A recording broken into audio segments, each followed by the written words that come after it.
This is the 5-minute DIY SEO audit for local business owners. It should take only 5 minutes, and we are looking for major concerns that sticks out. So we're going to start with the penalty check. So the penalty check is pretty simple. What we have to do is we're going to go to google.com and we're going to type in site : and then your website domain. So in my case is ijmediaseo.com. And so what it shows is all the different pages that's related that I've created for my own website. And so you should be seeing that as well. If you aren't seeing anything, so that could mean one of two things. You might have misspelled your domain. So go ahead right now, check your domain, see if you spelled it right. And even after doing that, you don't see anything. That's where a red flag has been raised. So this is a concern that we have to address, and we have to double check on it. So I'll show you an example of a case where it wouldn't show up. So this is a website that I found that has been penalized, and we see that there's no search results happening on the screen. There's one, but it's not really what we were looking for, because typically the home page should show up. And so if you have a case where that happened, we have to go to Google Search Console, and we have to make sure Google didn't take any manual action, which means they penalize your website, striking it for maybe some suspicious activity that they didn't like. And so that's what we're doing right now. So if you haven't set Google Search Console for your website, you can go ahead and Google it and set it up for yourself. I'm not going to explain in this video for time purposes. But after you've set it up, we're going to look on the left side of the screen, and it says security and manual action. So this is where Google will tell you if your website has been struck for any type of actions that it doesn't like to see. So in my case, there's no issues. So if there are issues, it'll state it. What I would do at this point, the rest of the audit won't really matter.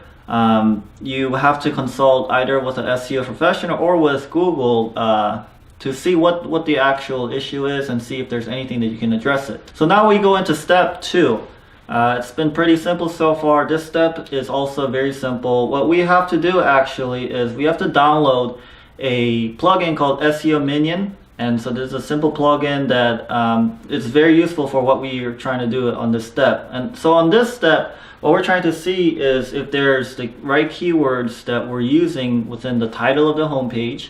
So that's typically the blue text that you see for your own website on Google search. So this is what people would read before clicking onto your website, as well as the headings on your homepage. So we need keywords on both areas to make sure Google, not only Google, but your users that are looking for your business can understand what your business is about before clicking on it. So after you downloaded that, you're gonna click on the icon for SEO Minion, and then we're gonna click on Analyze On-Page SEO. So at this point, what we're looking for is the title. So we're on Etsy right now. It says shop for handmade, vintage, custom and unique gifts for everyone. That explains what Etsy is. Etsy is a place to buy usually handcrafted goods or things that people have personalized themselves. And so if for your case, you want to, so let's say you are a dentist, you want to make sure you have your city name within the title, as well as the word dentist within the title, at least once. You can do it twice.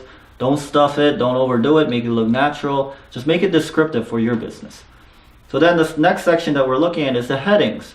So we have the H1, H2, H3 tags. Those are 3 different tags. Simply put, these are the little bit more bolded and larger text that you see on your website. So we want to see the keywords in there as well. So in the Etsy example, we see handcrafted, vintage, personalized, gifts. So this all matches what they're probably trying to rank for. In terms of your website, so let's use the dentist example again. You want to make sure you have the word dentistry or dental or your city within H1, H2 at least once. Step 3. Now this gets into the more technical part of SEO, but this is also probably one of the most important ones. So before we start, you have to sign up for a free trial on Ahrefs.com. So this is a website, a software that all SEO agencies use to analyze websites and make sure we're making the right decisions going forward to make sure your website can rank for the key terms that we need to rank for. So once you've registered for a free trial on Ahrefs, you want to go ahead and log in. And what we're going to do is we're going to put in your domain at the search bar at the top, and we're going to move forward with it. So once you've done that, you'll see the screen, you'll see a bunch of metrics. It can be a little bit overwhelming. I picked a random dental site that I found in Nashville that's ranking pretty well to show you a pretty good example for dentistry specifically. of what you need to have in terms of your backlink profile. But before we get into it, let's explain what backlinks are. Backlinks are essentially other websites that are pointing to yours. So what we want to do is we want to make sure they're relevant. They're either business listings or maybe blogs about dentistry. You don't want anything about like Nike shoes or like something spammy that's completely unrelated to your industry and your products and services that you're providing. And so once you've gotten that, we're gonna go into backlinks. This is the only thing that we're gonna focus on here. And so we're gonna focus only on the left side. So the right side is essentially the hyperlinked text that they've used to point to your website. The left side is showing the website that pointed to you, and as well as their title. So what we're looking for at this point is we want to look for relevance. So what does that mean? We want to look for the word dentistry. This one is located in Nashville, so we're going to look for Tennessee, Nashville, those kind of things, so that Google understands that this is a dental practice located in Tennessee, specifically located in Nashville. So that's what we're looking for. And if you look at it, we see a good amount. So you have this one, Tennessee Family Dental General Dentistry in Nashville. So this is great. It has Tennessee, it has Nashville, it has dental or dentistry twice. And Care Credit is one of the more trusted websites in terms of showing people what care providers there are in the local area. And the next one, we see Tennessee Family Dental in Lebanon, Tennessee. So we have Tennessee twice, we have dental in there. So these are all good examples. So this is the type of things that you want to see. So certain things that you don't want to see, again, is inappropriate links or spammy links that seem either foreign or things that are providing information about products that's not related to your website and your location.